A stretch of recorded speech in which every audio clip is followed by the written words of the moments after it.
In the previous episode of Minecraft Hardcore, after finding the perfect base location, I ventured into the caves, gathering spare diamonds, obsidian, and other resources.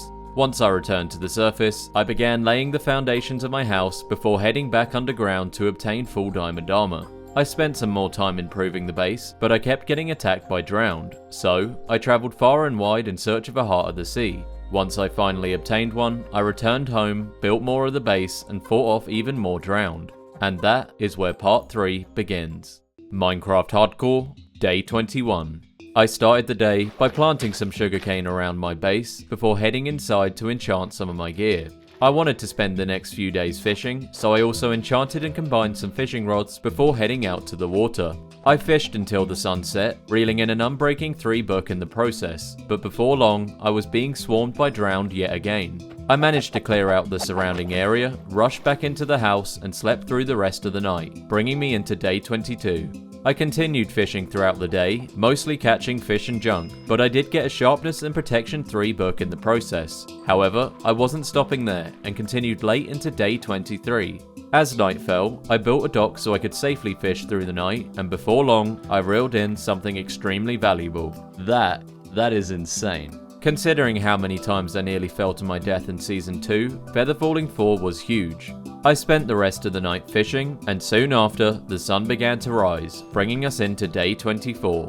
I headed inside to enchant my books, first repairing them, then adding the Unbreaking 3 and Feather Falling 4 books. With that done, I cleared out all the drowned lingering around my base, before heading over to a nearby forest to gather wood. Once I had enough, I returned and got to work on the house. I improved and added some windows, then moved on to the roof. Once that was built, I adjusted parts of the frames, swapping some of the birch for jungle and reworking the roof to allow space for a second story. As I was doing this, it turned into day 25. Continuing with the build, I framed out the second story and added a roof before relocating all the workstations to make space for a staircase. However, figuring out the design of the stairs took quite a while, so long that by the time I finally settled on one, I was well into day 26. I had enough of building at this point, so I started to prepare for a mining trip. I gathered food, wood, and spare tools before making my way into the mines. Once I was down, I realised I had forgotten to craft a bucket, so I used some iron I'd stored in the tunnels to make one, and went looking for water. I found a source shortly after, but it was flowing all the way from the surface through a tunnel I'd previously used to climb up. So, I headed all the way up, filled my bucket, returned to the mines, and began strip mining in search of a new cave. This took quite a while, but just as I finally broke through, it hit day 27. I ventured inside, clearing out a spider and skeleton near the entrance before pushing forward, taking out any mobs in my path. I mined some redstone, iron, and gold along the way before stopping at the site of diamonds. I mined them for a total of 5, crafted a new pickaxe to repair my current one, and continued onwards. Before long, I ran out of torches and decided to work my way back up to the surface, fighting through more mobs before digging my way up. I emerged on the other side of the mountains near my base, so I spent some time exploring the area until the sun began to rise, marking the beginning of day 28.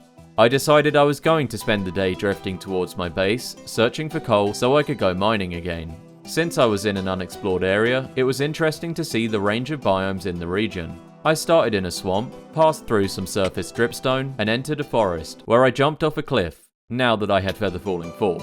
Along the way, I looted a ruined nether portal for some golden carrots, and before long, the sun was setting. As night fell, I made my way into a mangrove swamp, knowing I was getting closer to base. I scaled a familiar looking mountain, and at the top, I finally saw it. So, I made my way down, unloaded my inventory, and prepared for another mining trip. Just as I was finished, the sun started to rise, bringing me into day 29. And with that, I headed back down the tunnels for another mining trip. Once down, I found an unexplored section of the cave and pushed forwards, clearing out mobs and gathering ores along the way. The deeper I went, the more enemies I seemed to encounter, but in between fights, I managed to mine several diamond veins, totaling 10. The mobs and diamonds didn't stop there, eventually leading me straight to a zombie spawner. After clearing it out and looting the chests for some basic loot, I continued onwards, finding one last diamond vein before deciding to dig my way back up to the surface. Not long after, I broke through to the surface and was met with sunlight. It was now day 30. I started the journey home and arrived just before sunset.